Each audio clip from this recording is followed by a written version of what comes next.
Welcome back to Mr. Joyrider Gaming, and today we're going to ask the question, should you play Athena? For the NES, it's the most popular version of this game, and the most well-known version of the game, I would say. It's for the NES, also ported to different consoles such as the ZXSpectrum, Commodore 64, home computers, and even has a Nintendo Switch on the Switch store, and it had an arcade version and an arcade sort of spiritual successor. What's the fuss about this game? Why does everybody rank this game amongst the worst, even though by the look of things, it looks great? What's the problem with Athena? Is there one? We'll talk about it coming up here on Mr. Joyrider Gaming. First of all, there's a lot to love about this game. There really is. You know, I don't think I'm credible when I say that, but there really is. The power-up systems are cool. The weapons are cool. You can get a lot of different kinds of weapons that do different things. Unfortunately, you do lose them very easily, and that's a problem. But your energy level, you get killed very, very quickly if you don't have armor on. The bad part is if you get the armor, you will lose it the more you get hit. You'll lose it, you'll remove it, and then that's it. And some of the weapons do different things. The hammers, they break through rocks. They can do up and down. The swords don't until you get the second and third level swords. The wizard wand does not break through rocks. And you say, so what? You need to break through rocks because that's really where you find the armor and your other power-ups and your other special weapons. So you need to have that. Now, when you do die, and your deaths will come quick, when you do die, you will lose all your power-ups for the most part, at least most of the time. And that's unpleasant. The worst part about this game, and the biggest flaw that it has, and the thing that I do agree with everybody about, is that when you get hit by an enemy, and you bounce back, there's no recovery time at all. So you can get hit one time, and there'll be a torrent of blows, and you will be dead in absolutely no time, and that's not a lot of fun for a little harpo. It can be kind of confusing as well. This first level is pretty straightforward, the level with the world of forest. But the world of cavern is a little bit confusing. I've been lost in this level before, and you could have a whole game going, but then your time runs out, and you get lost, and once again, you die. And that's it's a lot of cheap stuff in this game. All right, let's talk about the good stuff first, though.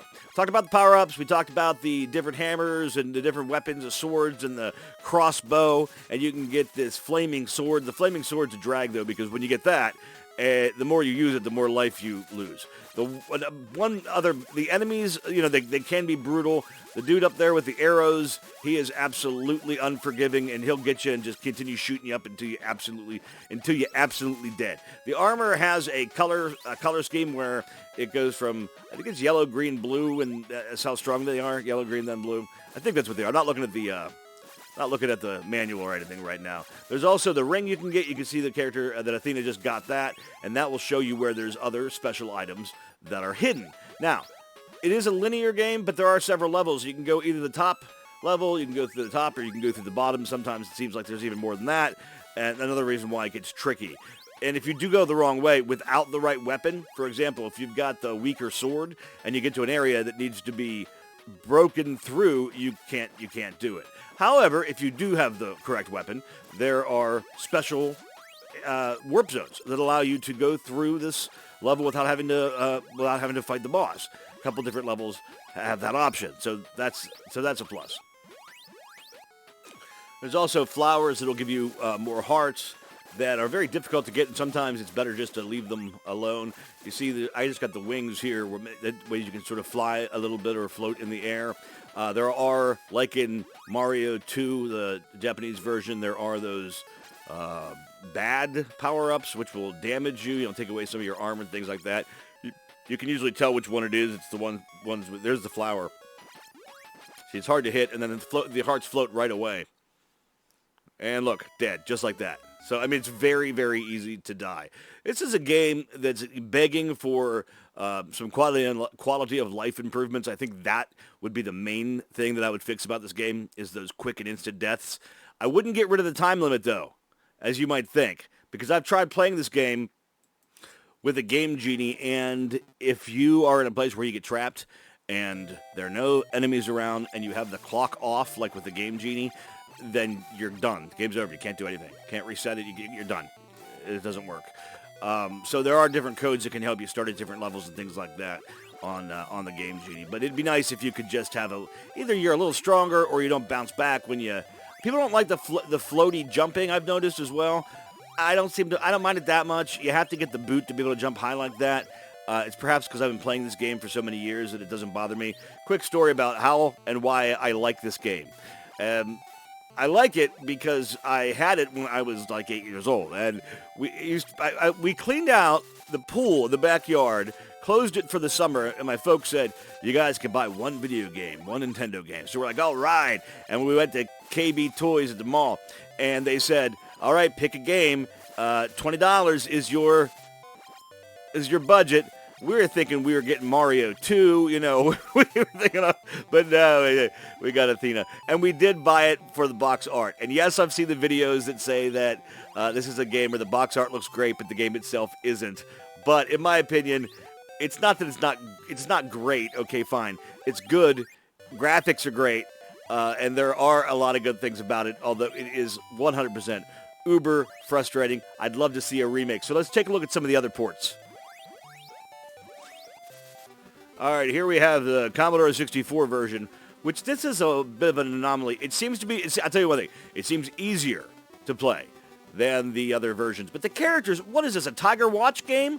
Why are the characters all white, and why do they move like they move? There's like, the little lobster looks like a ghost monster from Pac-Man. Yet, to be fair, the sprite animation and the sprites are terrible, but the backgrounds, I would say, would you agree? I would say look better than the NES version. I think they look good. The gameplay is all here, just like with the NES version. It seems, like I said, it seems a little easier, but also it really does not feel like you're playing the same game because of how the characters move and react. If anything, I would just say this game is kind of boring, this version, the Athena, the Commodore 64 version. All right. There you got a hammer. All right, moving on now. Let's take a look at the ZXSpectrum version. All right, well, it looks promising. If you ever play the Spectrum, you know that the color scheme is the big issue with these games. The color screen, and then the other problem would be with some sort of how the buttons are mapped. All right, so it's very hard to get this character to do anything. When I started playing, I didn't even know what controls to use. But, Grim Reaper, where'd that come from? And dead. Okay, I eventually figured it out. And as you see, just like the other games, these enemies swarm you, but they kill you so fast and so immediately. I don't know why they bother giving you a life meter, a strength meter, or a hit meter, because, you're not going to get any of them because you're dead in 2 seconds in this game. Dead. Again. So this is what I say. You think that the NES version is hard to play. This is just, look, you start the game with a fireball, hit you right in the head as soon as you start playing. It's not a lot of fun. There's a Grim Reaper, and... yeah, this is there's not going to be too much more of this because I couldn't get very far in it.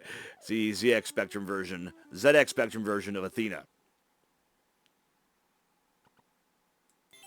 All right, now here's the arcade version and played on the MAME, and this is, now you can see what they were trying to do with this game. You can see where they were going.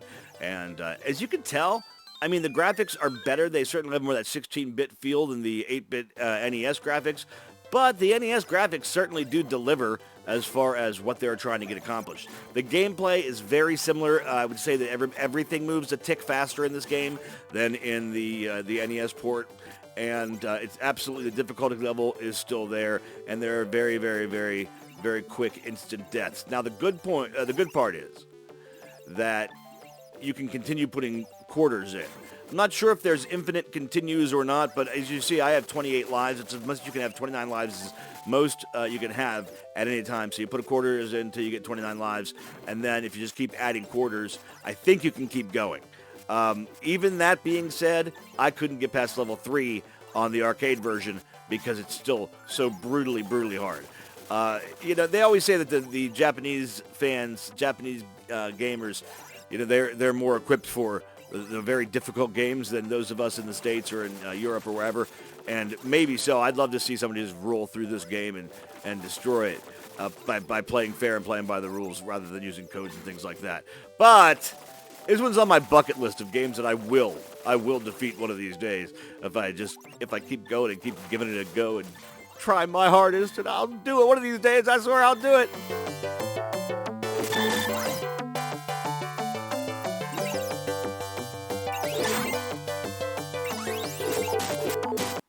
Okay, one last game to look at in this review. Should you play Athena? This is Psycho Soldier. This is the spiritual successor to Athena, arcade version by SNK. This game is cool. You've got multiplayer, so sort of like a Contra thing going on. You still have the problem where, for the most part, it's one-hit deaths, which is very lame, but it looks like you can just keep pumping quarters in over and over and over again and keep playing. You have a multitude of weapons in this game. See the 4 circles surrounding Athena? Well, she can use those sort of as bombs that she throws at the robots and other enemies. It's all pretty much like this. It's automatic side-scrolling, which usually isn't my favorite kind of game, but it works okay with this. And I will tell you one thing, best thing about this game is its ridiculous soundtrack, the songs it has playing in the background.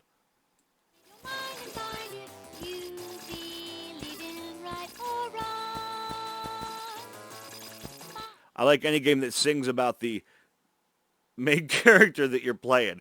So, man, if you could transport this Athena into Athena, then you got a game, baby. Then you got a game. But this one's a lot of fun, and I'm glad to find it because, more Athena is great. I know that she makes some appearances in some fighting games and things like that, but this is a game where she's the main character. I'd say the title character because of the song, but the main character in the game. And this one looks to be fun. In fact, I'm going to be doing coming up a complete playthrough of this game, 2-player simultaneous co-op, and we're going to try to run through this game in one shot and see what we can do. All right, well, listen, man. So you want to know if it's worth playing. Should you play Athena for the NES or one of the other ports? We'll talk about that first. If you're going to play this game, play it. I would say the best version is clearly the arcade version. If you want to really get good at the NES version, it's going to take you a long time. Man, I'll tell you what, I got this game, must have been like 1989, 1990, and I didn't beat it until like 2015. So, if you've got 25 years to spare, then go for it and play it. Otherwise, I'm sure that you'll find something else you like. But there are many other games like this that meant a lot to us growing up, or games that we played that they were the only games we had. So we played through these ones and we did our best. So check it out. You might like it. Don't believe everybody that it's the worst game in the world. It's not. It's just very challenging. That's all. It's just hard. It's not broken. It's just hard. All right, man. Listen, I got to roll. I'll see you guys next time right here on the channel. Like, subscribe, share. As you see, I have very few of the views and likes and all that stuff. So let people know that these are fun too. Or not. Do whatever you want. I'm not the boss of you. All right, until next time, I'll see you guys later. As always, I wish you the very, very best day on the internet. And I say good luck, God bless, and good day, sir. I said good day, sir.